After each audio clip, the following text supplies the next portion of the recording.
묵상 기도하심으로 주일 예배 하나님께 드리겠습니다. 내가 내 음성으로 하나님께 부르짖으리니 하나님께 내 음성으로 부르짖으면 내게 귀를 기울이시리로다.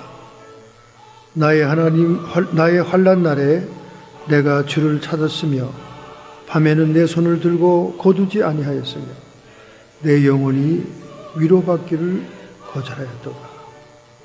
내가 하나님을 생각하고 불안하여 근심하니 내 심령이 상하도다. 주께서 나로 눈을 붙이게 못하게 하시리니 내가 괴로워 말할 수 없나이다. 내가 옛날 곧 이전의 해를 생각하였사오며 밤에 한 나의 노래를 기억하여 마음에 묵상하며 심령이 궁구하기를 주께서 영원히 버리실까? 다시는 은혜를 베풀지 아니하실까?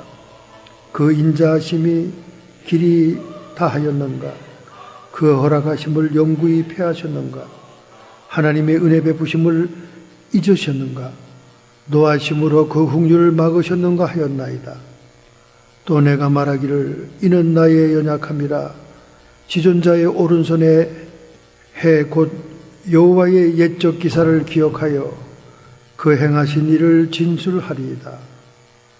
또 주의 모든 일을 묵상하며 주의 행사를 깊이 생각하리이다. 하나님이여, 주의 도는 극히 거룩하오니 하나님과 같이 큰 신이 누구오니까? 주는 기사를 행하신 하나님이시라. 민족들 중에 주의 능력을 일으키시고 주의 팔로 주의 백성 곧 야곱의 요셉의 자손을 구속하였나이다. 하나님, 오늘도 저희들에게 맥추절 감사주일로 7월 첫 주일을 하나님께 감사하며 드리게 하시니 고맙습니다. 이 시간 우리가 온 몸과 온 정성을 다하여 신령과 진정의 예배를 성삼위 하나님께 드리겠습니다. 존귀와 영광이 세세무궁토록 성부와 성자와 성령님께 있을지어다.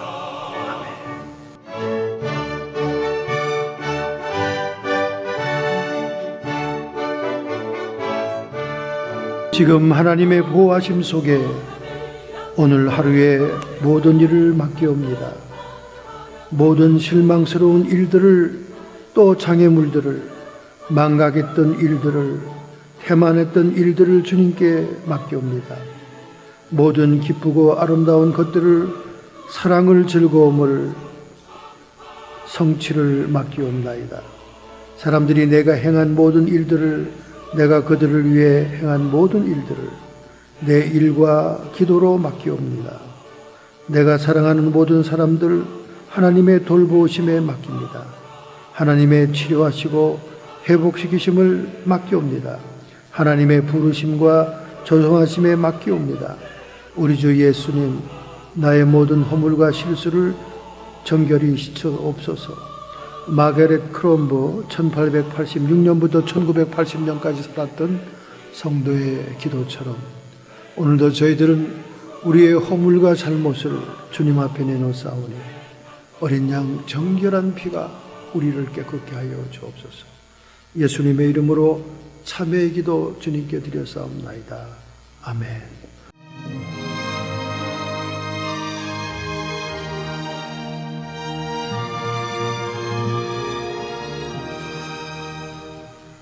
하나님의 말씀은 신약성경 16페이지입니다. 마태복음 11장입니다. 1절부터 15절 말씀, 침노하는 자가 되자라는 제목의 말씀의 은혜 받기 전에 먼저 기록된 계시의 말씀 봉독하겠습니다. 신약성경 마태복음 11장입니다. 1절부터 15절, 페이지는 16페이지. 예수께서 12 제자에게 명하시기를 마치시고 이에 저희 여러 동네에서 가르치시며 전도하시려고 거기를 떠나 가시니라.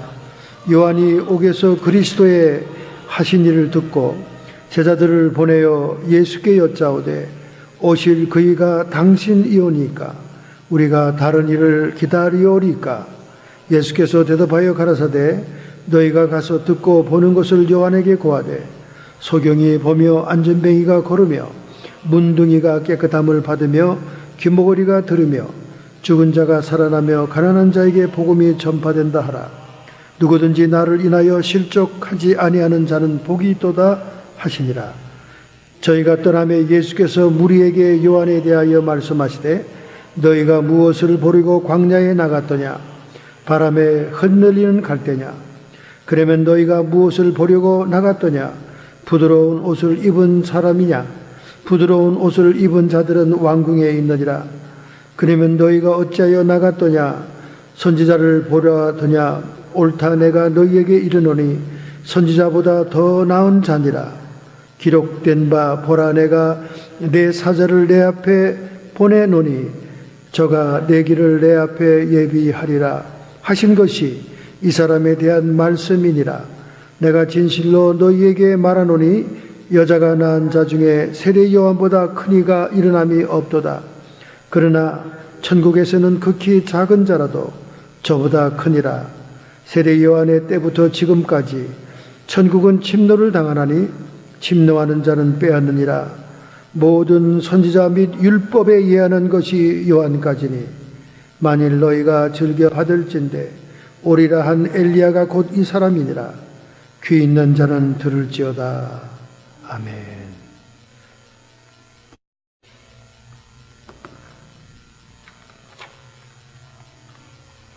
최근에 캘리포니아의 검찰이 모든 기름 정유 회사를 수사한다는 발표를 했습니다. 캘리포니아의 주요 정유사들이 다른 타주보다 휘발유 값이 비싸요. 캘리포니아가 제일 비싼 가솔린을 쓰고 있습니다. 좀 늦은 감은 있어요. 늦은 감은 있지만은 많은 사람들의 원성이 하늘을 찌르니 더 이상 캘리포니아 주정부가 방관할 수 없었던 것 같습니다. 지난 30일 날 로이터 통신에 의해서 가주의 검찰이 엑손, 모빌, 세브론, 테소로를 소환장을 발송해서 그들에게 불공정 인상 여부에 대한 수사를 위해 협조할 것을 당부했습니다. 가주 검찰은 지난 5월 각 정유사에 소환장을 발송했어요. 왜냐하면 그들이 가스비를 내리지 않고 계속 타주보다 비싼 돈으로 파는 것에 대한 그 과정을 수사하기 위한 것입니다. 월스트리트 저널은 말하기를 그들이 가솔린의 공급량을 임의로 조절해서 그 조절하는 형식으로 판매 가격을 떨어뜨리지 않고 계속 유지했다. 이제 그렇게 얘기하고 있습니다. 다른 주에 비해서 1달러 50센트가 비쌉니다. 항상 그래요. 더 비쌉니다. 캘리포니아가 제일 비쌉니다. 우리는 그동안 무공해 가솔린을 정류하기 위한 비용이 많이 들고 캘리포니아가 요구하고 있는 공해 정도가 너무나 수준이 높기 때문에 타주에 비해서 그 정제하는 비용이 많이 든다. 그렇게 알아듣고 있었습니다만은 사실은 그렇지 않았다는 거예요. 그들이 그 가솔린의 공급 과정을 속임수를 썼다는 것입니다. 그래서 지난 2015년부터 계속 가솔린이 인상되기만 한 것을 드디어 검찰이 칼을 빼들고 수사에 나섰다. 이 국민들의 원성이 크면 이렇게 국가가 검사를 안 할 수가 없게 되는 거죠. 정말 오래간만에 속시하는 얘기를 듣습니다. 자동차로 매일 생활하는 여러분과 저는 정말 가솔린 가격의 일전 이전이 굉장히 아쉬운 거죠. 그래서 저도 그 가스 회사의 멤버십 카드를 들어서 꼭 디스카운트를 받는 쪽으로 굉장히 애를 쓰고 있습니다. 요즘 디스카운트를 꽤 받고 있어요. 이렇게 그동안 캘리포니아 주민들의 그 불만 사항이 주정부에 의해서 조사가 된다니까 참 늦은 감은 있어도 반갑고 기쁘네요. 특별히 잘못된 우편 배달부의 사건이 지난주에 또 터졌습니다. 그것은 뉴욕의 하이브리지라고 하는 우편 포스트 오피스에 근무하는 제이미 샌다이어라고 하는 그 사람이 자신이 우체부임을 이용해서 엘살바도르로부터 국제 소포로 마약을 배달받았습니다. 그래가지고 그 마약 소포를 자기가 먼저 포장을 뜯어서 그것을 각 지역의 딜러들에게 공급을 했다는 거예요. 그 양이 엄청났다는 것입니다. 그래서 꼬리가 길면 잡힌다고 우편 배달러가 변칙적인 마약 배달로 드디어 체포가 됐습니다. 한 봉투, 소포의 한 봉투가 $5,000의 마약이 들은 소포를 엘살바도르 공급책으로부터 소포로 받아가지고 자신이 도착하는 그 우체국에서 먼저 자신이 그것을 뜯어서 우편 배달부 차에 싣고 각 딜러들에게 공급을 오랜 동안 해온 것을 함정 수사에 의해서 IC에 의해서 체포가 됐다 하는 소식입니다. 참으로 한심한 일이죠. 한심한 일입니다. 우편 배달과 우편을 배달해야 되는데 마약을 배달했다는 거예요. 자, 오늘 우리가 본문에 읽은 말씀은 세례 요한과 예수님과의 관계 사이에서 일어났던 사건을 통해 우리는 특별히 주님께서 천국은 침노를 당한다, 그 침노하는 자가 되라 하는 그런 묘한 말씀을 한 것에 대해 은혜를 받고자 오늘 말씀을 읽었습니다. 특별히 세례 요한은 여러분도 잘 아다시피 예수님보다 6개월 먼저 탄생한 예수님의 사촌형입니다. 스가랴 제사장의 부인인 엘리사벳을 통해 예수님을 임신하기 6개월 전에 엘리사벳이 임신했다가 해산한 사촌형이죠. 사촌형입니다. 이 세례 요한이 예수님을 소개할 때 하늘로부터 오신 이다, 그렇게 소개합니다. 정말 누군가가 예수님을 제바로 소개하지 않았다면 예수님을 더더구나 알아보기 힘들었을 겁니다. 그런데 세례 요한이 예수님을 하늘로부터 오신이다, 하나님의 아들임을 전파했죠. 또 두 번째는 세상 죄를 지고 가는 어린 양이다. 예수님이 고난의 종으로 오셔서 십자가의 대속을 이룰 분을 또 소개한 겁니다. 저는 이 세례 요한이 이런 말이 다 하나님의 성령의 계시에 의해서 알려진 것이라 생각합니다. 왜냐하면 지금 오늘 본문에서 예수님을 의심하는 얘기가 나오는 거 볼 때 이런 그 엄청난 주님에 대한 소개는 성령이 즉각적으로 소개하는 얘기를 입으로 그냥 선포한 것 같아요. 자기는 fully 이해가 되지 않더라도 그렇게 했던 것 같습니다. 그래서 세상 죄를 지고 가는 하나님의 어린 양, 고난받는 종으로서의 모습을 소개했고, 불과 성령으로 세례를 주시는 이다. 자기는 물로 세례를 주지만은 불과 성령으로, 예수님께서 오시고 난 다음 부활 승천한 다음 오순절 마가의 다락방에 120문도가 기다리던 하나님의 성령이 불같이 임하지 않습니까? 그러니까 불과 성령으로 세례를 주실 자다. 다른 차원의 사역의 모습을 보여주는 거죠. 그 다음에 또 뭐라고 그랬습니까? 종말적인 심판주로 오신 분이다. 타작마당에 도끼가 놓였다. 뭐 그런 말씀을 세례 요한이 함으로 인해서 예수님은 심판주로 오실 분이다.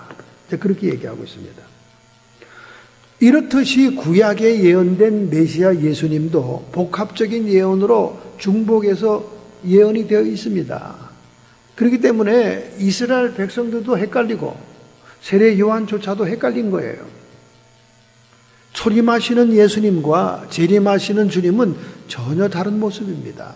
초림하시는 예수님은 십자가의 대속을 이루기 위해 고난의 종으로 오신 분이고, 재림하실 주님은 정말 해같이 빛나는 모습에 흰 백마를 타고 구름 위에 떠 이 지상의 왕권을 가지고 오시는 화려하고 멋있는 주님이잖아요. 이런 것들이 이렇게 중복적으로 구약시대에 예언이 되어 있기 때문에 이스라엘 백성들이 메시아에 대한 환상과 메시아에 대한 기다림이 이게 중복이 되어 있습니다. 세례 요한도 사실은 이게 예수님을 전체적으로 소개하면서 이게 중복되어 있다 하는 것을 아마 정확히 이해를 못한 것 같습니다. 오늘 본문 내용을 볼 때. 그래서 감옥에 갇혔던 세례 요한의 질문을 듣고 주님이 답변한 내용이 있죠. 세례 요한이 30세 때 요단강변을 주변을 중심으로 해서 그 회개의 복음을 선포하죠. 그때는 그 AD 26년입니다. 로마의 디벨리우스 황제가 통치할 시기였어요. 그리고 그 당시에 그 팔레스타인의 왕은 분봉왕으로서 지역이 이렇게 나눠져서 분할 통치를 하고 있는데 분봉왕으로서 헤롯 안디바였습니다. 이 헤롯 안디바는 빌립이라는 자기 동생의 아내를 자기 아내로 차지합니다. 그러니까 얼마나 잘못된 불륜을 행하고 있는 것입니까? 바로 이러한 죄를 세례 요한이 그들이 행차할 때 지적함으로 인해서 회개하라고 막 소리침으로 인해서 체포당하죠. 그래서 그는 그 사해 동쪽에 있는 미케푸스라고 하는 동굴 속에 갇히게 됩니다. 그 동굴 속에 지하 감방에 홀로 1년 이상을 갇혀 있습니다. 그 후에 이제 헤로디아가 헤롯의 생일잔치에 그 딸이 춤추는 걸로 해서 세례 요한의 목을 요구할 때 그는 참수형을 당하고 죽습니다. 자, 여러분, 세례 요한이 1년 동안 사회 동쪽에 있는 너무나 외롭고 쓸쓸한 동굴 미케누스라고 하는 동굴에 갇혀 있는 동안 여러 가지 아주 복잡한 생각이 많이 들어갔습니다. 분명히 자기가 소개한 그 메시아 예수는 자기를 몰랄라 하지 않고 자기를 신속하게 감옥으로부터 뽑아줄 줄 알고 그런 기대감이 있었던 것 같아요. 그가 소개한 예수님 속에는 고난의 종도 있지만은 종말적인 심판주로서의 예수님을 소개했기 때문에 능히 왕까지도, 능히 정권까지도 심판할 수 있는 그런 위대한 하나님의 아들로 그가 기대가 있었기 때문에 1년 동안 동굴 속에 갇혀 있으면서 이제나 저제나 주님이 자기를 감옥에서 탈옥시키는 그날을 기다렸던 것 같아요. 사람이 이렇게 사역을 할 때는 굉장히 담대하고 성령께서 즉각 역사하니까 파워풀한데 이렇게 외롭게 감옥에 갇히게 되면 만감이 교차하게 되는 겁니다. 그래서 그의 제자들이 찾아왔을 때 예수님께 가서 좀 질문 좀 해라. 당신이 진짜 메시아요? 우리가 다시 오실 사람을 기다려야 됩니까? 이런 회의적인 질문을 하게 되는 거예요. 얼마나 예수님은 그 질문을 듣고 난감했겠습니까? 참으로 놀라웠을 거예요. 예수님을 그토록 확신에 차서 성령의 감동이 되어 세상 죄를 지우고 가는 어린 양이요, 하늘로서 오신 분이요, 종말적인 심판주요, 이렇게 자신만만하게 소개하던 세례 요한이 1년 동안 지하 감방에 외로이 갇혀 있는 동안 그 모든 그 마음이 약해진 거죠. 그래서 예수께 여짜오되 오실 그이가 당신입니까? 우리가 다른 일을 기다리오리까? 자기를 방치하고 자기를 추록시키지 못하는 주님이 의심이 된 거예요. 그토록 메시아람은 파워풀하고 권세가 있고 세상 왕중은 별것 아니게 처리할 수 있는 그런 분으로 알고 있는데 자기를 감옥에서 내주질 않으니까 아주 실망감이 컸던 것 같습니다. 그러니까 세례 요한은 또 예수님을 소개하고 사라지는 광야의 소리와 같은 존재인데 그가 예수님에 대한 기대가 컸던 것 같습니다. 뭐 여기에 하나님의 섭리와 비밀은 우리가 알 바가 아니죠. 수많은 사람들이 현대에도 피 흘리며 순교하는 모습을 보면서 하나님은 어디 계신가? 하나님의 섭리와 하나님의 뜻을 우리가 이해할 수 없는 신비인 것처럼 예수께서 대답하여 가라사대 너희가 가서 듣고 보는 것을 요한에게 고하라. 소경이 보며 안진뱅이가 걸으며 문둥이가 깨끗함을 받으며 기머거리가 들으며 죽은 자가 살아나며 가난한 자에게 복음이 전파된다고 해라. 이 말씀은 구약성경 이사야서 61장 1절부터 2절에 예언된 메시아의 사역의 모습을 인용해서 소개하는 겁니다. 이것이 누가복음 4장에 예수님이 직접 선포하죠. 구약 이사야를 읽으면서 이 말씀을 직접 선포합니다. 누가복음 4장 18절 19절 주의 성령이 내게 임하셨으니 이는 가난한 자에게 복음을 전하게 하시려고 내게 기름을 부으시고 나를 보내사 포로된 자에게 자유를 눈먼 자에게는 다시 보게 함을 눌린 자를 자유케 하시고 주의 은혜의 해를 전파하게 하려 하십니다. 이사야 61장 1절부터 2절에 이사야 선지자를 통해 750년 전에 예언한 메시아에 대한 예언을 인용하면서 자신이 바로 그 메시아라는 사실을 세례 요한에게 가서 전달하라고 얘기하는 것입니다. 내가 메시아다 그 말이죠. 누구든지 나를 인하여 실족하니 하는 자가 복이 있다. 예수님에 대한 기대가 남달랐기 때문에 자기에게 주어진 그 사명의 그 숙명적인 사명의 모습을 이해하지 못한 거죠. 세례 요한은. 세례 요한은 추록해서 다시 활발하게 회개의 복음을 전할 사명이 남아인 줄로 생각했는데 주님은 아무런 조치를 하지 않은 겁니다.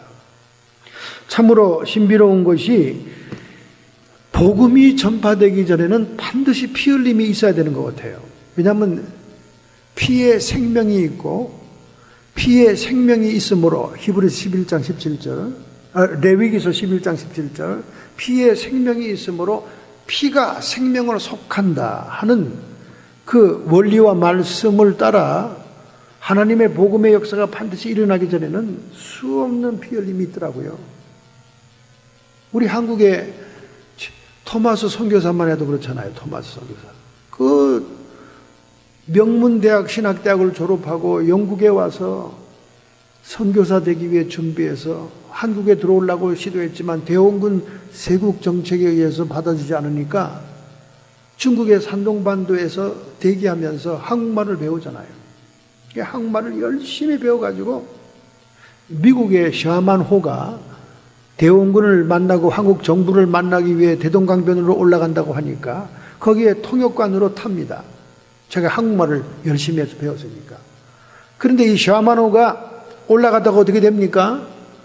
좌초되죠. 좌초되니까 대원군의 그 군대들이 그 불 지르잖아요. 막 불타오르고 막 창칼이 날라오는데 토마스 선교사는 쪽복음을 막 던지고 맞아 복음을 증거하다가 결국은 체포돼서 모래사장에 내려왔을 때 자기를 죽이는 그 군졸에게 성경책을 전달하고 죽잖아요. 근데 그 성경책은 벽지로 사용돼 가지고 어디 식당인가요? 주점인가요? 그 벽지로 사용되는데 그 벽지를 보고 회심한 사람이 있지 않습니까? 이해가 안 되는 거예요. 그렇게 하나님이 한국 선교사를 양성하고 한국으로 보내놓고는 한국 땅도 대동강변의 모래사장만 밟고 죽잖아요. 그 젊은 생때 같은 토마스 선교사가. 이게 피 흘림이 먼저 있어야 되는 거예요. 그 이상한 그 하늘나라의 영적인 원리가 있는 것 같아요. 그러니까 예수님의 사역이 전개되기 전에 예수님의 길을 예비했던 세례 요한이 먼저 피 흘리고 희생이 됩니다. 이제 그런 역할에서 일어난 사건이지요. 누구든지 나를 인하여 실족하지 않은 자는 복이 있다. 참 실족하지 않기도 쉽지가 않죠. 사실은 그렇지 않습니까? 모두 다 자기는 뭔가를 해야 된다고 생각하는데 하나님이 원하는 역할은 순교였다 그 말이에요. 세례 요한에게. 그래서 그 제자들이 그 말을 전달하기 위해 떠나니까 예수님이 자기 앞에 있는 무리들에게 세례 요한에 대한 얘기를 합니다. 너희가 무엇을 보려고 광야에 나갔더냐? 즉 요단강가에서 회개의 복음을 외치는 그 세례 요한을 보러 사람들이 가는 얘기를 하는 거예요. 바람에 흔들리는 갈대냐? 그러면 너희가 무엇을 보려고 나갔더냐? 부드러운 옷을 입은 사람이더냐? 정말 갈대를 보러 나간 건 아니죠. 그 당시에 못 말리는 왕인 헤롯 안디바에게 그의 죄를 직언하는 무서운 선지자를 보러 나갔죠. 부드러운 옷을 입으러 보러 나가진 않았죠. 그는 석청을 먹으면서 약대 털옷을 입고 있지 않았습니까? 그러면 너희가 어찌하여 나갔더냐? 선지자를 보러 갔더냐? 옳다. 내가 너희에게 이르노니 선지자보다 나은 자다. 선지자를 보러 나갔냐 그 말. 선지자는 책망하고 죄를 정죄하고 죄를 심판을 선고하는 사람이잖아요. 근데 맞다. 그분이 막 세례 요한이 회개하라고 막 하고 심지어 왕의 죄까지도 지적했으니 선지자 맞다. 그러나 선지자 정도가 아니라 선지자보다 나은 자다. 왜냐하면 보통 선지자는 그냥 나타나지만은 이 선지자는 어떻게 나타났습니까? 구약 성경에 예언된 선지자다 그 말이에요. 말라기서에 예언되어 있잖아요. 보라 내가 내 사자를 내 앞에 보내노니 저가 내 길을 내 앞에 예비할 것이다. 성경이 예언했던 선지자이기 때문에 선지자 중에 선지자다 그 말이에요. 그렇기 때문에 이 사람은 여자가 낳은 자 중에 가장 큰 자다. 왜? 모든 율법과 선지자의 마지막에 등장한 마지막 등장으로 예수 그리스도를 직접 소개하고 예비했던 선지자니까 여자가 낳은 자 중에는 가장 큰 자다 그 말이에요. 그 말은 이 세상의 인물 가운데는 가장 큰 자다 그 말입니다. 그런데 하나님의 나라에서는 작은 자다. 왜? 이제 예수 그리스도로 말미암은 대속의 은총을 받아 구원받은 자들이 하늘나라에 들어서게 될 때 그 은총을 받고 은혜를 받은 자들이 더 하늘나라에서는 크다 그 말이죠. 구약과 신약 시대를 가르는 그런 중요한 언급이기도 하지만은 예수 그리스도의 은총을 강조하는 얘기죠.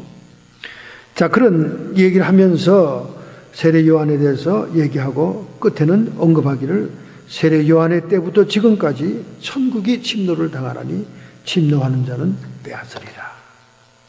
모든 선지자와 및 율법에 예언한 것이 요한의 때까지, 율법과 선지자에 예언한 것이 요한의 때까지다. 왜냐하면 예수님을 예언한 거니까, 예수님의 등장을 예비한 것이니까, 예수님이 왔으니까 이제는. 들을 귀 있는 자는 들어라. 그렇게 말씀했습니다.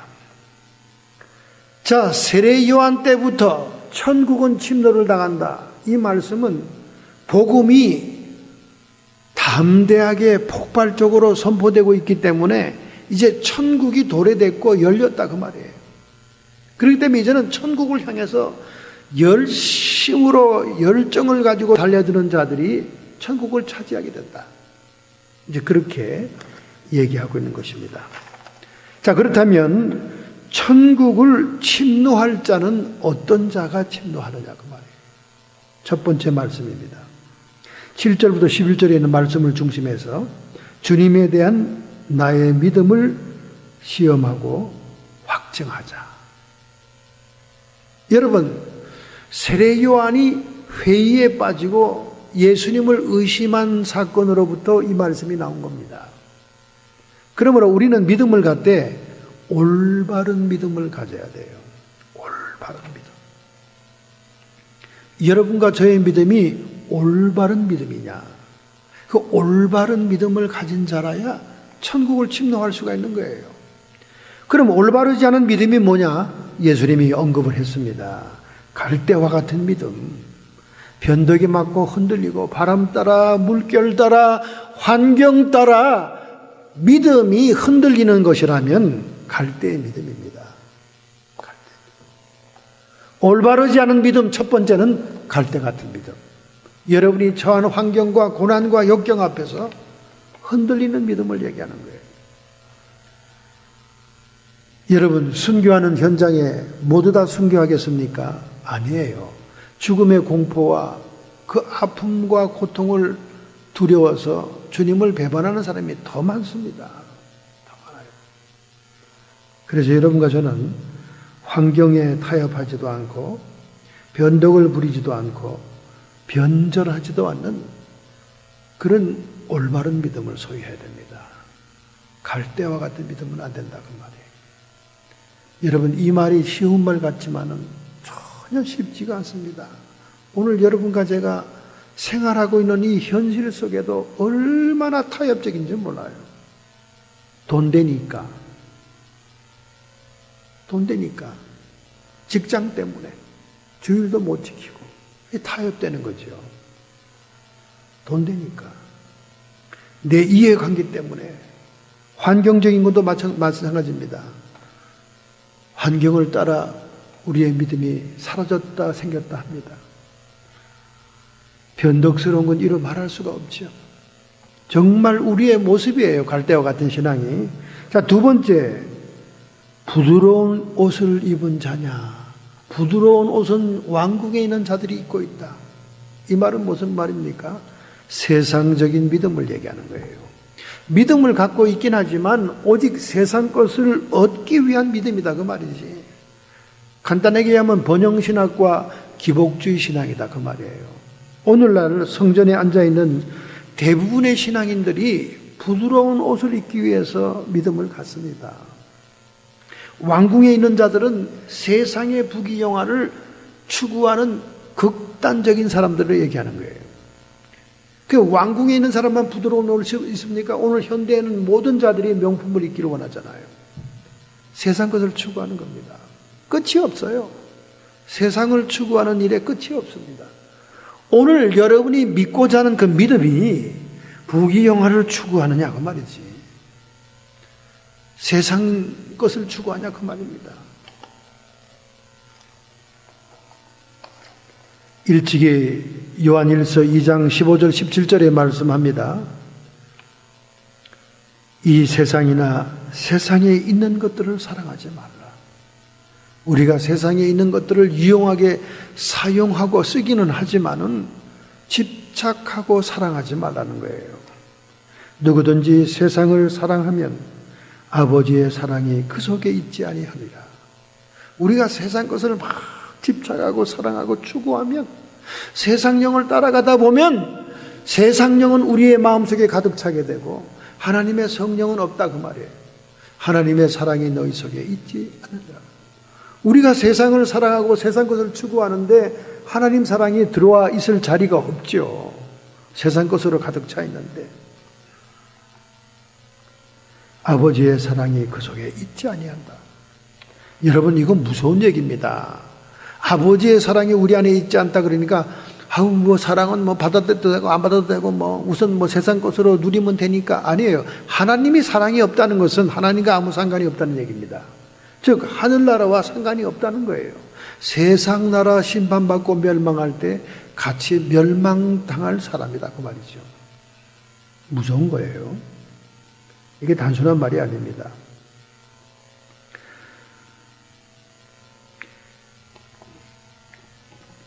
이는 세상에 있는 모든 것들이 육신의 정욕과 안목의 정욕과 이생의 자랑이니 사탄이, 세상의 영인 사탄이 우리를 세 가지 루트로 미혹하고 끌고 가고 노예를 삼는다고 그랬지 않습니까? 육신의 정욕, 안목의 정욕, 이생의 자랑이니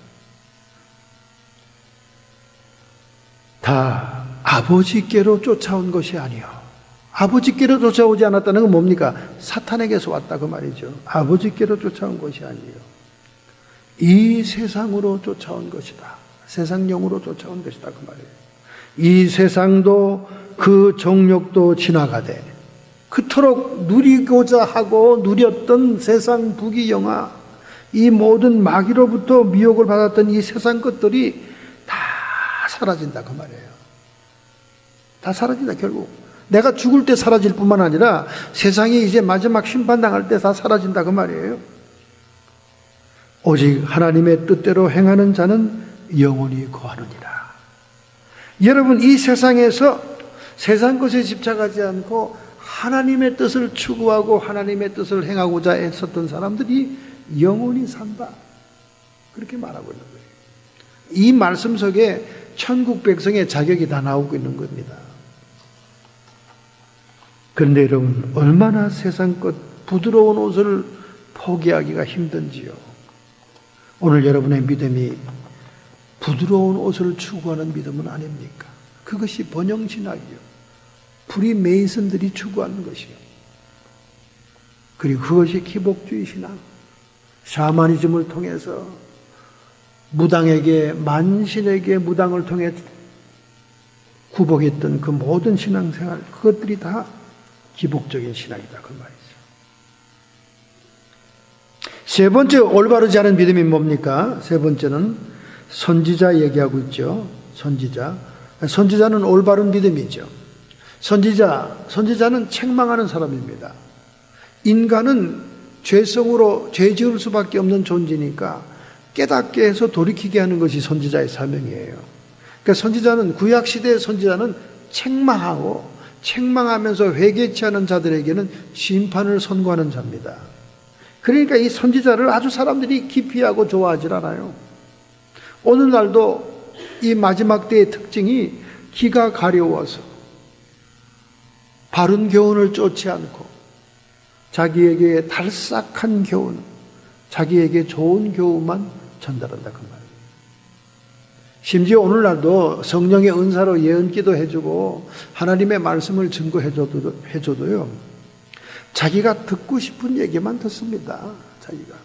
자기가 듣고 싶은 것만 들어요. 그리고 한번 자기를 축복하면 그게 영원한 줄 압니다. 그게 컨디셔널 약속인 줄 몰라요. 내가 하나님께 충성하고 하나님의 법도와 명령을 지키고 하나님 앞에 바로 서는 생활을 유지하는 한 그 축복이 유효하다는 사실을 모르고 지멋대로 행동합니다. 얼마 전에 제가 어떤 분이 크게 교통사고 날 것을 예언했습니다. 예언해서 그 자리에 다 앉아 있었는데 그런 불길한 얘기는 듣기 싫어해요, 사람들이. 그래서 그 자리에서 그렇게 얘기하고 콧방귀도 끼고 뭐 이렇게 우습게 들은 사람들이 정작 사고가 났는데도 자기는 들은 적이 없다는 거예요. 못 들었다는 거예요. 얼마나 기막힙니까? 그러니까 그 자리에 그런 예언의 말씀을 줘도 자기가 듣기 싫은 건 안 듣는 거예요. 막 부정적이고 불길하고 사고 난다 하고 뭐 이런 것들은 듣기 싫은 거예요. 그래서 좋은 말, 전 목사님이 입만 열면 축복의 말씀, 단 말씀, 너 앞으로 잘 될 거다, 네 새끼들 다 잘 된다, 뭐 이런 얘기만 듣고 싶어 하는 거예요. 여러분, 그렇게 되기 위해서는 나쁜 것도 들어야 되는 겁니다. 그래서 고쳐야 되는 거예요. 이게 선지자의 사명이지요. 오늘날 선지자의 사명을 하는 것은 여러분 안에 계신 성령님께서 선지자의 사명을 하는 거예요. 또 성령의 말씀을 대언하는 종들이 선지자의 사명을 하는 것입니다. 우리 올바른 믿음, 예수님께서 말씀한 거예요. 올바른 믿음, 선지자의 질책과 책망을 통해 회개하는 믿음이 있어야 된다 그 말이에요. 왜냐하면 우리는 자꾸 잘못된 길로 가는 양과 같은 존재니까, 그릇 행할 수밖에 없으니까 자꾸 그걸 견책하면서 옳은 길로 가게 하는 거예요. 양부리들 끌고 가는 목자들 보세요. 지팡이가 있고 막대기가 있어요. 막대기는 양들을 치는 거예요. 안 아프게 때리는 거예요. 양들이 자꾸 이렇게 딴 데로 가요. 양은 시력이 굉장히 나쁩니다. 그래서 이렇게 앞으로 한 3m 정도 이상을 안 보여요, 양들은. 그래서 양들은 무리지어서 움직이는 거예요. 궁뎅이와 궁뎅이를 쳐다보면서 가는 거예요. 그 양 매 앞에 있는 양이 잘못 인도받으면 다 구덩이로 다 떨어지는 겁니다. 시력이 약해요. 그 대신 양들은 청각이 발달되어 있습니다. 청각이. 개들처럼 청각이 발달되어 있어가지고요.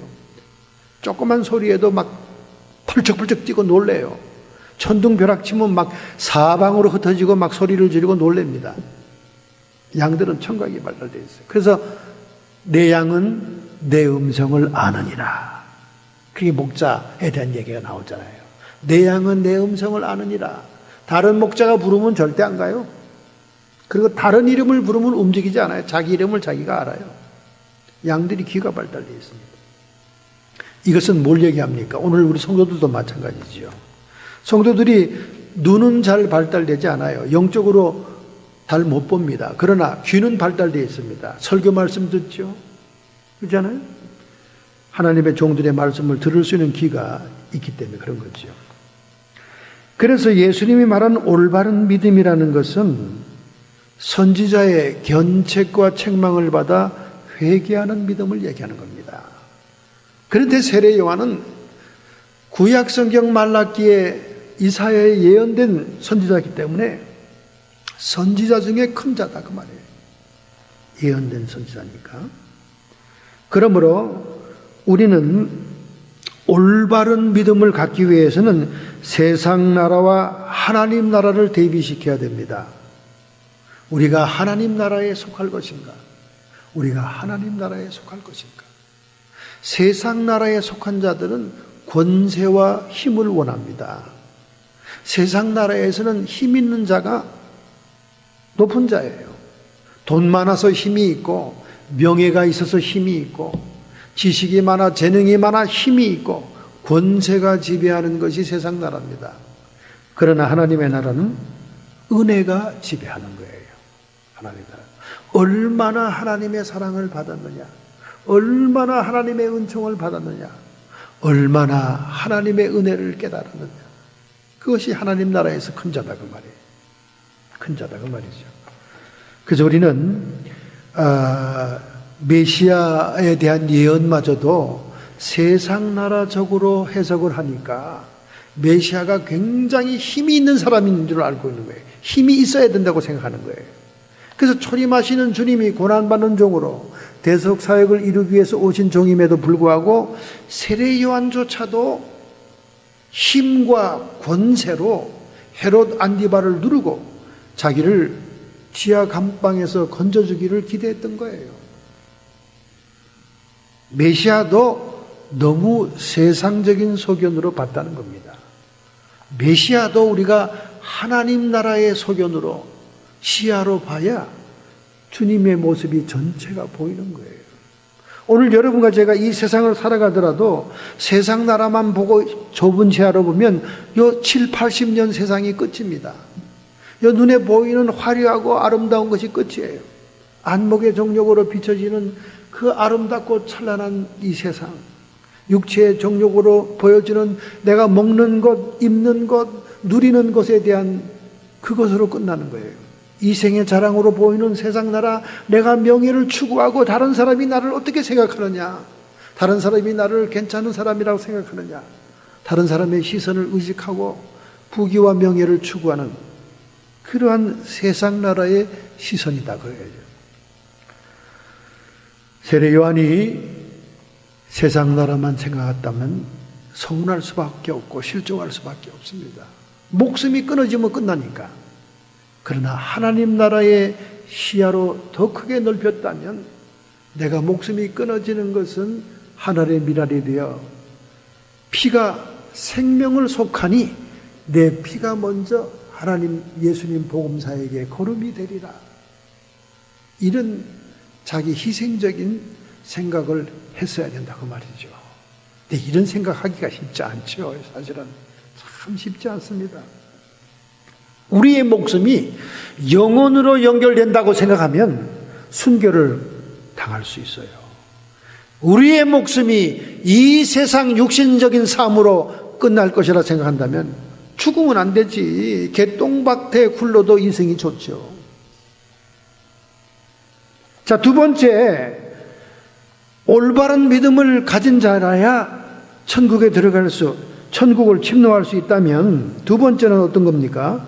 두 번째는 본문 12절부터 15절의 말씀을 중심해서 하나님에 대한 나의 역할과 임무 수행을 할 수 있는 믿음이 있어야 된다고 말이에요. 어떤 믿음입니까? 담대한 믿음을 가져야 된다. 담대한 믿음. 담대한 믿음. 임무 수행을 할 수 있는 믿음은 어떤 믿음이에요?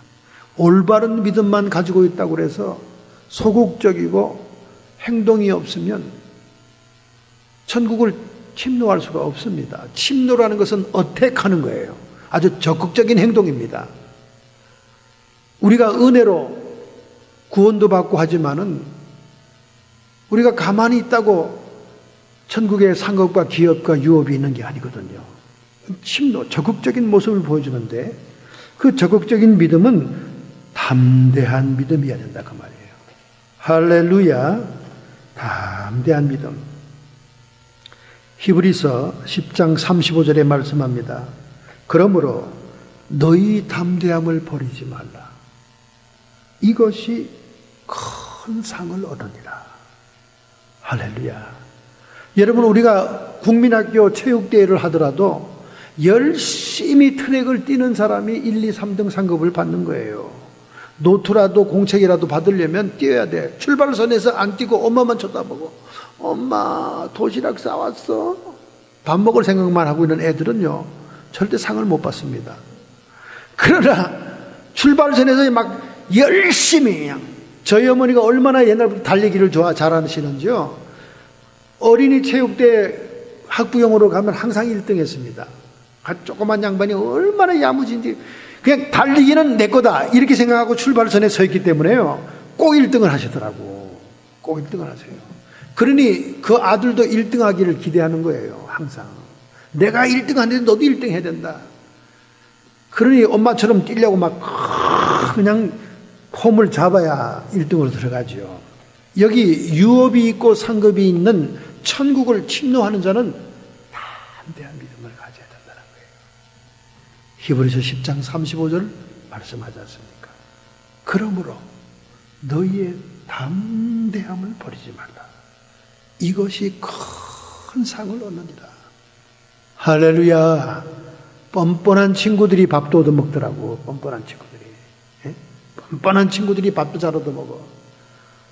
나쁜 예지만은 여러분, 믿음이 담대해야 침노하는 자가 되는 거예요. 이런 담대한 믿음은 그냥 생기는 게 아니에요. 뭐 배짱 있다고 생기는 게 아닙니다. 한때는 깡패 출신 목사들이 배짱 가지고 그냥 부흥 강사가 되고 한국의 교계를 흔들었습니다. 건달하고 조폭일 때 쓰던 그 배짱 가지고 말이죠. 믿음도 배포 있게 배짱으로 하는데 요즘은 그 배짱이 너무 지나쳐서 허풍이 돼서 밑바닥에 다 늘어나가지고 이제 별로 유행이 안 되고 있습니다만은 과거에는 한때 그랬다 그 말이죠. 그런데 이런 담대한 믿음은 성령의 역사로 온다는 거예요. 할렐루야. 성령의 역사. 그 성령의 역사가 무슨 역사가 있느냐? 성령의 역사에는 두 가지의 큰 기능이 있습니다. 책망하는 기능이 있고 지도하고 안내하는 기능이 있어요. 성령께서는 성령이 우선 우리에게 오시면 책망부터 합니다. 따끔하게 혼내요, 우리를. 우리 성도들은 따끔하게 혼내는 걸 절대 싫어합니다. 무조건 달콤한 얘기, 캔디 같은 얘기만 듣고자 하는 거예요. 근데 성령은 페라크레토스, 보혜사, 다른 우리를 보호해주는 분이시지만 우리를 보호해준다는 개념이 달라요, 사람하고. 사람은 달콤한 얘기, 긍정적인 얘기, 칭찬의 얘기, 인정하는 얘기, 너 잘났다는 얘기 해주면 그 얘기만 듣고자 하고 기가 솔깃하지만은 성령은 우리를 위해 오시는 분인데 처음에 오자마자 질책, 책망부터 한다는 거예요.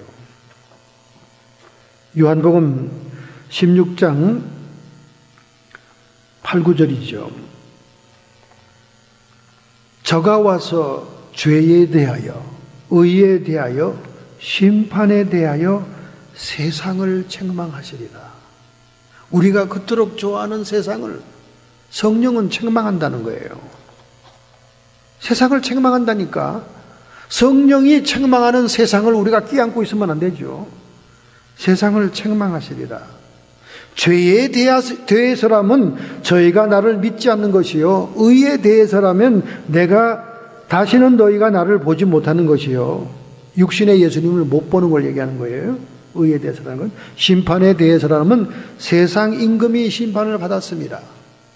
자, 성령님이 책망하는 기능이 있고 우리를 지도하는 기능이 있는데, 책망하는 기능을 우리가 분석해 봅시다. 죄에 대해서 책망한다는 거예요. 우리가 주님을 믿지 못하는 것에 대해서, 불신앙에 대해서 책망한다는 거예요. 그래서 로마서 14장 끝절에 믿음으로 말미암지 않은 모든 것이 죄니라.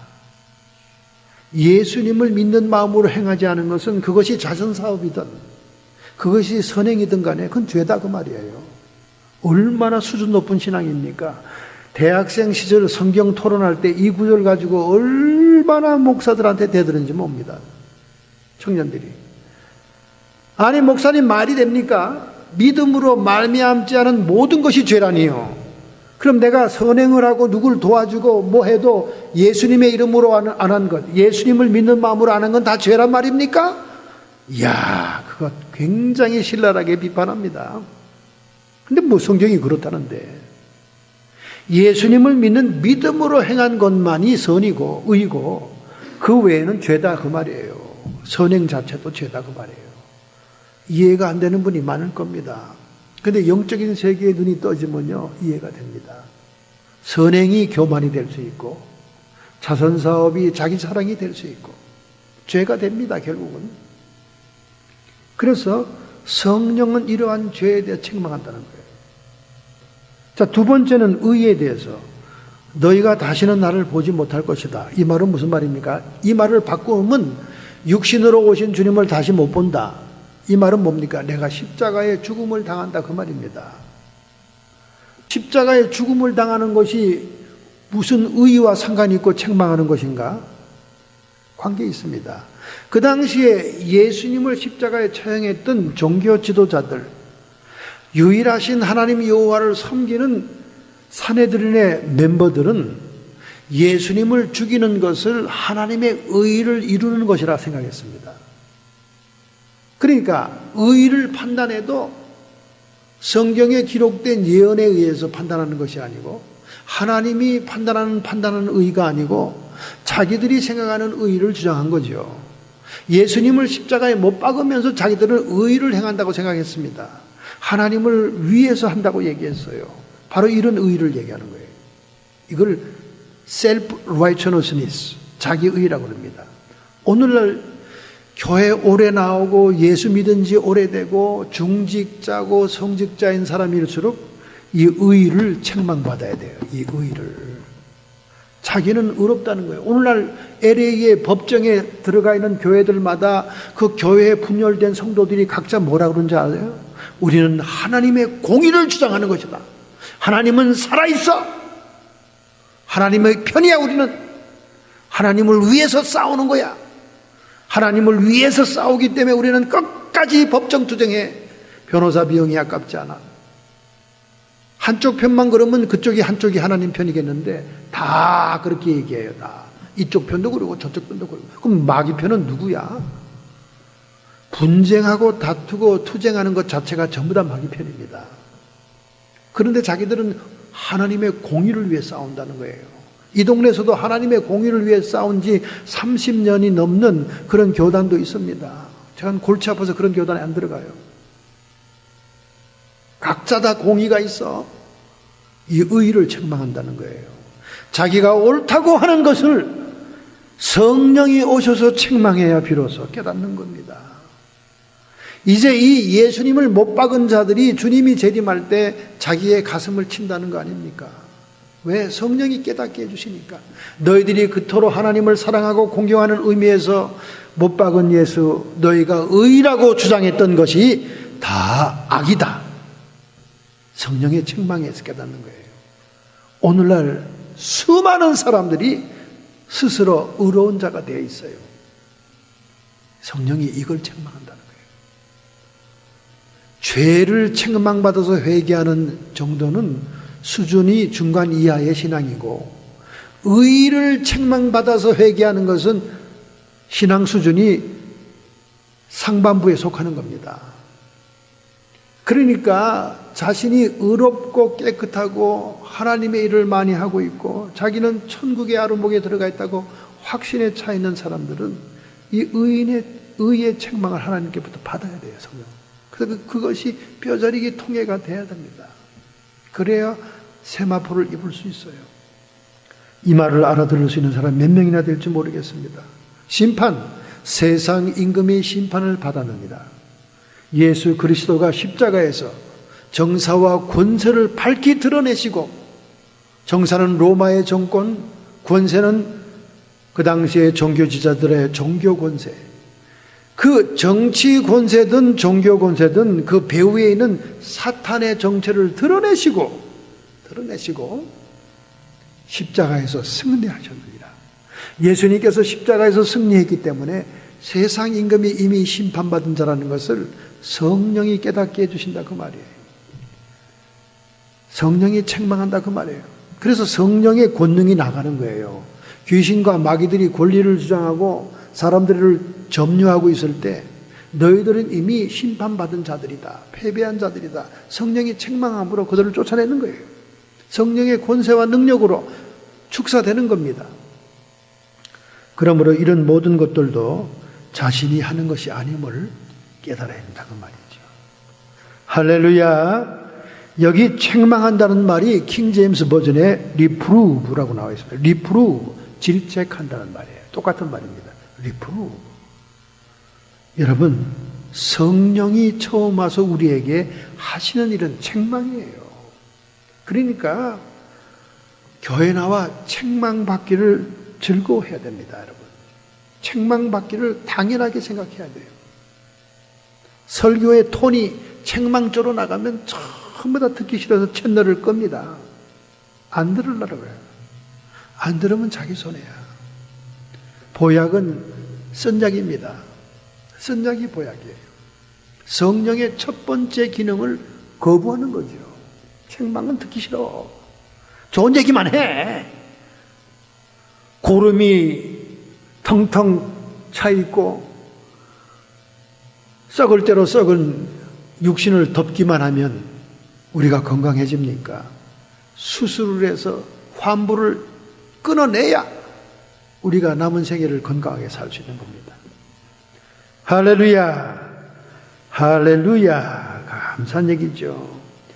최근에 힐러리 이메일 스캔들을 빌 클린턴 전 대통령이 피닉스 공항에서 법무장관을 만나서 모종의 압력을 가했을 것이라는 것이 지금 미국의 매스컴을 요란하게 만들고 있습니다. 지난 며칠 전에, 지난 주간이죠. 지난 주간에 빌 클린턴 전 대통령은 골프 여행을 피닉스로 자기 전용 비행기로 갔고, 그 다음에 법무장관, 빌 클린턴 시대에 임명한 법무장관, 출세한 법무장관이죠. 이분이 출장 나왔죠. 자기 비행기 타고 피닉스에 출장을 왔는데 공항에서 30분간 회동한 사건이 노출이 돼가지고 지금 발칵 뒤집혀졌어요. 모종의 압력을 가한 것이 아니냐. 자기 부인인 대선 후보를 위해서 이메일 사건과 그리고 리비아의 뱅기지 사건을 덮으라고 하는 모종의 압력을 가한 것이 아니냐. 그렇게 막 오해가 터지니까 법무장관이 직접 인터뷰를 나와서 얘기했습니다. 우리가 30분간 얘기한 것은 손자, 손녀 얘기와 그날 있었던 골프 여행의 얘기와 그리고 영국의 브렉시트에 대한 얘기만 했을 뿐이지 이메일 사건에 대한 언급은 없었다. 그렇게 얘기하지만 트럼프 대선 진영에서는 30분 동안 손자, 손녀 얘기만 하기는 너무 긴 시간이다. 이렇게 지금 미국이 떠들썩합니다. 아주 떠들썩해요. 잘못된 만남이라는 거죠. 잘못된 회동이라는 겁니다. 자, 우리가 성령의 책망하는 기능도 있지만 이제 성령은 지도하는 기능이 있죠. 지도. 성령은 우리를 지도하고 안내합니다. 어디로? 진리의 말씀을 깨닫게 하죠. 진리의 말씀, 진리의 영이기 때문에 진리를 깨닫게 하는 대로 우리를 인도합니다. 진리뿐만 아니라 그 진리를 증거하죠. 성령의 권세와 능력이 드러나므로 진리가 증거됩니다. 표적으로 나타납니다. 기적과 이적을 표적으로 요한복음은 얘기하는 이유가, 표적은 하나님의 진리를 증거하기 위해 나타날 표자를 쓰는 거예요. 성령의 나타남. 그 다음에 결국은 성령께서는 인자, 하나님의 아들을 영광스럽게 하고 또 하나님을 영광스럽게 하는 분이시다. 할렐루야. 그래서 성령의 지도를 받는 사람들은 마지막 결론은 하나님께 모든 영광을 돌리는 것입니다. 자기에게 영광을 돌리고 자기를 피하라고. 이런 사람들은 성령의 지도를 받는 사람이 아니에요. 세상령의 명예욕의 지배를 받는 거죠. 그러니까 여러분, 열매를 보아 안다고 설교하는 사람들의 메시지의 주제를 분석해야 되고, 그리고 그의 모든 간증과 행실을 지켜봐야 됩니다. 지켜봐야 돼요. 저는 이단 교수들이 말이죠, 그 짧은 시간 안에 교단을 창시해서 수만 명이 주변에 모이는 걸 보면 이거는 인간의 힘이라고 생각하지 않아요. 사탄의 힘입니다. 여러분, JM에서 정명석 아시죠? 한국의 정명석, 애천교회. 이 정명석은 대학생들을 전도하러 다닌 사람이에요. 젊은 사람이에요. 그런데 그 사람 주변에 수만 명의 대학생들이 모였지 않습니까? 더구나 여자 대학생들이 많이 모였죠. 근데 지금 결과가 어떻습니까? JM에서 정명석은 수없는 헌금을 가지고 대만으로, 중국으로 도망다니고 있는 신세입니다. 가는 곳마다 성적인 문제를 일으켰어요. 그런데도 불구하고 얼마나 많은 자들이 추종할지 모릅니다. 그리고 우리 불쌍한 교주님, 한국의 핍박을 피해서 외국을 떠돌아다닌다고 얼마나 또 헌금을 송금해 주는지 몰라요. 참 재주입니다. 공부도 안 한 무식한 사람이에요. 그리고 그 설교를 들어보면요, 앞뒤가 맞질 않아. 말이 되질 않은 얘기를 짓거리는데도 열광해요. 열광해. 이거는 신들린 현상이요, 마귀 현상이지 성령이 하는 현상이 아닙니다. 결국 영광은 하나님께 돌리지 않고 자기에도 하얀 양복을 입고 하얀 백구두에 나타나가지고 무슨 신선처럼 말이죠. 정말 답답합니다. 그걸 보면 답답해. 지성인들이 왜 그렇게 추종하는가? 이건 영적인 현상이지 그런 지식적인 현상이 아닌 거죠. 그런 교주들이 얼마나 많아요. 신천지 14만 4천 명이 목표였는데 14만 4천 명이 초과 달성하지 않습니까? 14만 4천 명 초과 달성하니까 어떡합니까? 이제는 뭐가 또 구호가 돼야 돼? 부산의 그 남포동에 그 국제시장을 완전히 젊은 애들을 꽉 메워가지고 행진하고 행사했잖아요. 예전에 고신대학 다닐 때 많이 다니던 남포동 그 동네 그 신천지 2단 젊은이들이 꽉 차가지고 행사를 하고 있더라고요. 그 길거리를 비춰주는데 극장가, 뭐 황태자 다방, 뭐 고려당 다 나오더라고요. 국제시장 뭐. 이야, 참 어떻게들 그렇게, 그런 영적인 현상입니다. 그 마귀의 속임수에 다들 휘말린 거죠.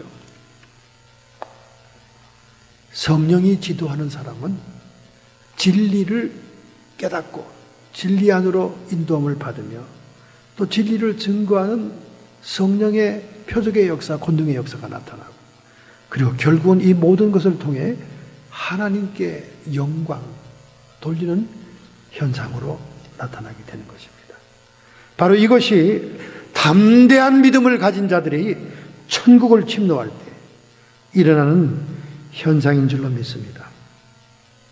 유대인들도 세례 요한처럼 메시아에 대한 잘못된 신앙을 가지고 있었기 때문에 그들은 육신으로 오신 주님을 핍박하고 결국은 십자가에 처형시키는 것까지 되고 말았던 것입니다.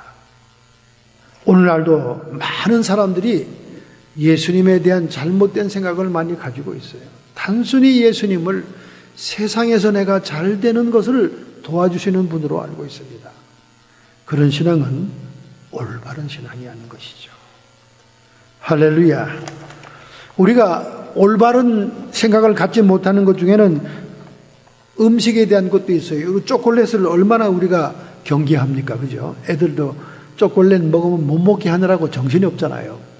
근데 이 초콜릿이 말이죠. 카카오라고 하는 그 식물에서 추출하는 음식인데 우리 주변에 얼마나 많습니까? 초콜릿은 썩지 않으니까 초콜릿이 굉장히 오래 보관되면서 주변에 흐드러지게 많죠. 근데 최근에 한국의 서울대학 생명공학팀과 또 치과대의 그 교수팀이 우리 한국에서 연구 개발을 했죠. 초콜릿에는 노화를 방지하는 그 요소가 있다는 거죠.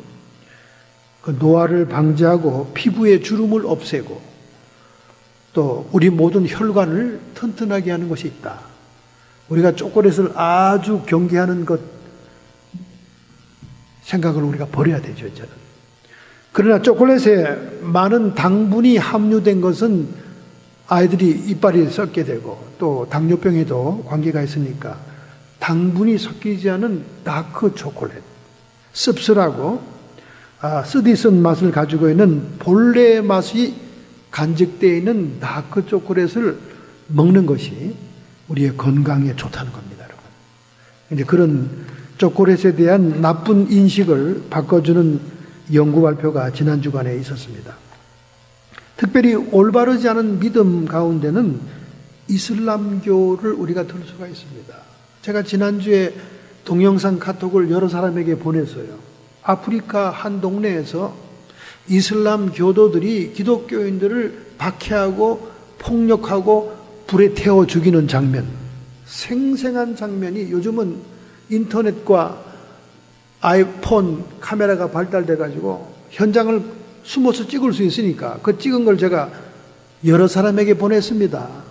그것을 본 사람들이 자질러지고 기겁을 하고 저에게 리스폰스 답변이 왔는데 어떤 분은 이게 뭔 일이요? 하고 이런 이모콘을 보낸 사람도 있고 뭐가 뭔지 몰라가지고 전혀 뭐 세계에서 일어나는 순교에 대해서 관심이 없는 사람이죠.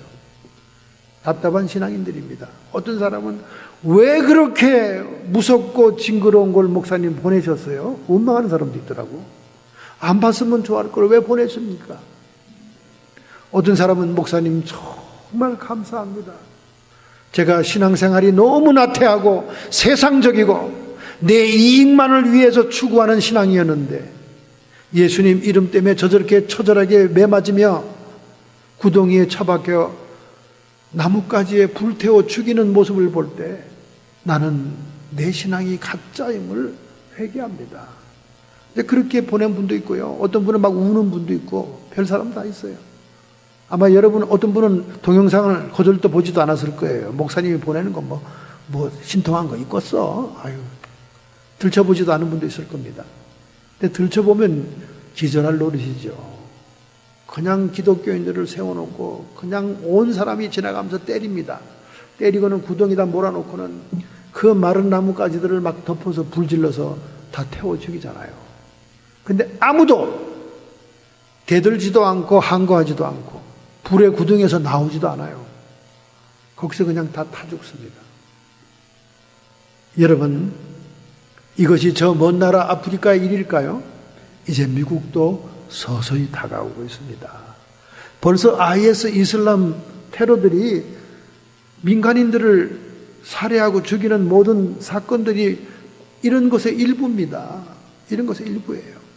이제 유럽도 이슬람에 의해서 점령당하고 있지 않습니까? 오죽하면 영국이 유럽에서 탈퇴했겠습니까? 탈퇴한 이유는 이민정책, 유럽의 국가들이 할당된 이민의 정책 때문에 그게 싫어서 안 받아들이는 거예요. 갑자기 평화로운 마을과 거리에 이슬람 사람들이 와가지고 살기 불편한 환경으로 만든다는 거야. 그리고 기독교의 교회당은 전부 다 떼거리로 몰려와 이슬람 교회당으로 바뀌고 말이지요. 불편하다는 게 살기가. 그러니 이 이민 정책 때문에 유로를 탈출하자고 제일 첫 번째 원인입니다. 독일 사람도 마찬가지예요. 독일 사람도 갑자기 우리가 평화로운 마을에 엉뚱한 이방 종교 교도들이 와서 길거리에서 막 궁뎅이 쳐들고 절하고 엎드리죠. 또 그리고 막 스피커로 막 하면서 이슬람 쿠란을 읽는 소리가 들리죠. 전혀 환경이 바뀐 거예요. 전부 다. 유럽 사람들이 막 눈이 둥그렇게 뜨고 말이죠. 위생이 불결하고 무질서하고 얼마나 살기가 불편해집니까? 오바마가 우리 미국도 10만 명 이상을 받아들이자고 공언했습니다. 근데 그 안에 IS들이 끼어들어오니까 사회가 폭력과 무질서로 빠지니까 이래서는 안 된다고 지금 사람들이 반대하지 않습니까?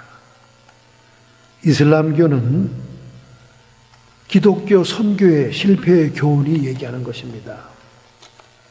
여러분, 무하마드는 말이죠. AD 570년경에 메카에서 태어났습니다. 그는 태어나기 6개월 전에 압둘라 아버지가 죽었어요. 유복자로 태어났습니다.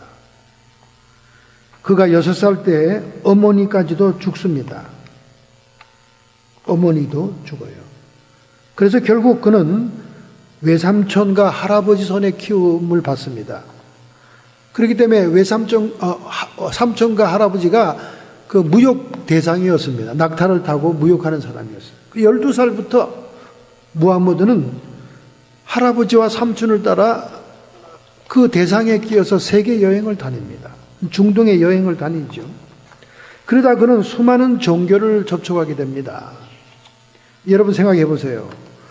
아버지는 보지도 못했고 어머니도 6살에 죽은 사람이니까 얼마나 그가 사랑을 받지 못해서 인생과 죽음의 문제에 대한 갈등이 많았겠어요.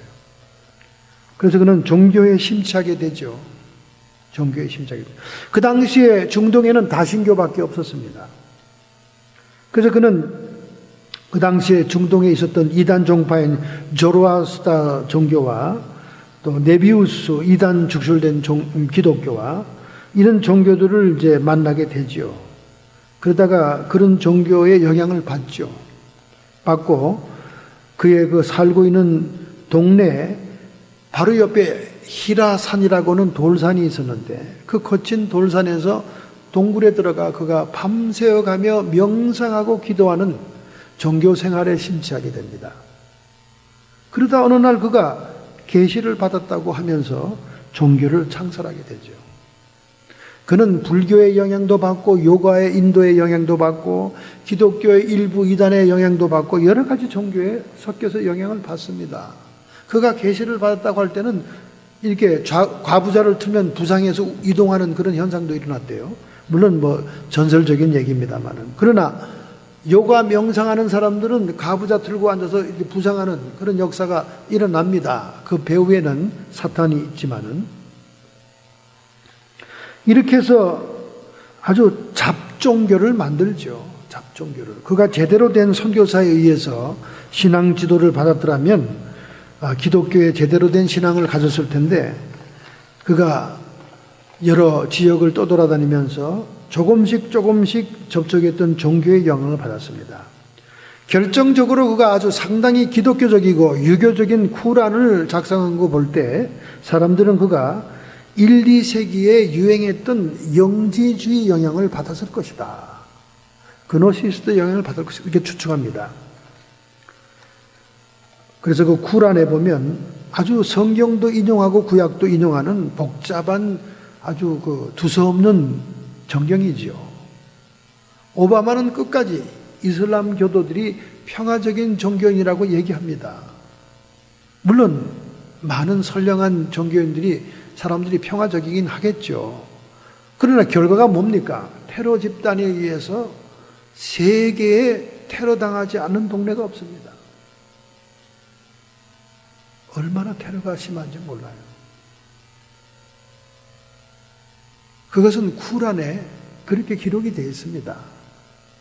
유대인과 기독교인을 만나면 무조건 죽여라. 이게 어디 평화의 종교입니까, 여러분? 전쟁의 종교지. 무하마드가 다신교인 메카에서 쫓겨납니다. 우상을 섬기고 만드는 사람들에서 쫓겨나요. 그래서 그 메디나로 도망가지요. 메디나에서 많은 추종자를 얻습니다. 그는 40세에 미망인에게 결혼하죠. 15살 차이가 나는데 그 미망인이 굉장히 부자였어요.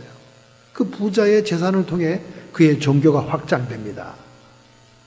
메디나에 많은 추종자를 얻은 그는 무장을 하고 메카를 정복합니다. 그 메카를 정복하는 것이 바로 메카에서 메디나로 쫓겨난 것이 AD 622년 6월 20일이고 그리고 메카를 총칼로 정복하지요. 630년입니다. AD. 그러니까 이슬람은 전쟁하는 종교예요. 폭력적입니다. 그들이 포교하는 방법이 한 손엔 칼을, 한 손은 쿠란입니다. 그들의 종교에 굴복하지 않으면 그냥 전쟁을 일으켜 죽입니다. 그러니까 IS 테러 집단이 결코 쿠란의 지침을 따르는 그런 집단이라는 거죠. 그렇기 때문에 우리가 아프리카에서 일어나고 있는 그런 순교의 현장을 저 먼 나라 얘기처럼 생각해서는 안 된다 그 말이에요. 이제는 유럽에도 이제 미국에도 서서히 닥치고 있는 것입니다. 이것은 잘못된 올바르지 않은 믿음이 그에게 들어감으로 인해서 이런 일이 일어나고 있다는 거예요. 오늘 주님께서 천국을 침노할 자는 올바른 믿음을 가져야 한다. 정확한 복음을 이해하고 정확한 예수 그리스도의 복음을 믿어야 되는 거지요. 그리고 올바른 믿음을 가졌다면 소극적으로 우리가 신앙생활을 할 것이 아니라 담대하게 믿음을 가져서 담대함을 잃지 말아라. 담대한 것이 너희에게 상을 준다. 적극적인 신앙으로, 침노하는 신앙으로 열정을 가지고 믿음 생활, 하나님의 뜻을 실천하는 생활을 해야 될 줄로 믿습니다. 이렇게 결단하고 결심한다면 오늘 여러분의 가슴에 손을 얹기 바랍니다. 우리의 기독교를 박해하고 순교를 요구하는 다른 종교들이 우리를 압박하고 있습니다. 이런 마지막 때에, 이런 위기의 때에 우리는 더욱더 올바른 믿음과 담대한 믿음으로 천국을 침노하는 자가 되어야 될 줄로 믿습니다. 하나님, 저희들의 신앙을 바로 세우길 원합니다. 심지어 우리 가까운 북한의 동포들마저도 지하교회에서 생명을 건 신앙생활을 하고 있지 않습니까? 우리의 믿음이 그들보다 낫다고 어찌 얘기할 수 있겠습니까? 하나님, 우리의 믿음은 너무나 타락했고 세속적이고 세상 것을 좋아하고 추구하는 그런 인본주의적인 신앙임을 주님 앞에 회개하면서 다시 한번 순교의 신앙으로 새롭게 결단하기를 원하오니 우리에게 올바른 복음을 받아들이며 올바른 믿음에 서서 담대하게 천국을 침노하는 적극적인 신앙인들이 되게 주옵소서. 이렇게 결단하고 결심하는 성도들을 주님 축복 안수해 주심을 믿습니다. 성도의 육체와 정신의 역사하는 모든 질병들은 이 시간 치료함을 받을지어다. 육체의 정욕, 안목의 정욕, 이생의 사랑을 통하여 우리를 미혹하는 악한 귀신 사탄의 세력들아, 예수 그리스도의 승리를 선포하노니 우리의 주변에서 쫓김받고 떠나갈지어다. 하나님의 나라는 먹는 것과 마시는 것이 아니요 오직 성령 안에서 의와 평강과 희락이라 말씀했사오니 이 시간 우리에게 평강과 건강을 허락하여 주옵소서. 우리가 기도하는 모든 기도들이 상달되게 주옵소서. 예수님의 이름으로 감사하며 축복하며 기도합니다.